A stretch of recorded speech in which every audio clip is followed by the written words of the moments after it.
Kwa sababu wakati mtu anakutwanga nayo, you don't hear the explosion. hausikii mlipuko wa sauti. But this one you can hear. Lakini hii unaweza kusikia. So we are going to have a major occasion here. Hivyo tunaenda kuwa na tukio muhimu sana hapa. To surrender the poison arrows. Kupeana mishale yenye sumu. And this deadly weapon here. Na hizi silaha za kufisha hapa. Bwana PPO, thank you so much for coming. Asante sana kwa kuja. Thank you. You're welcome before the Lord. Asante, umekaribishwa mbele za Bwana.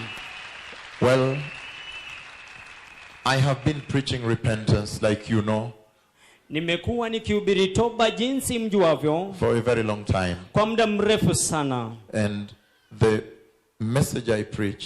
Na ujumbe na uhubiri. It dictates. Inatawala.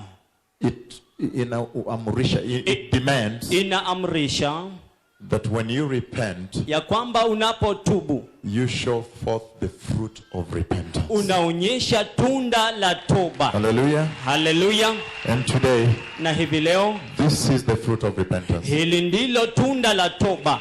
And so can the senior officers who are around also come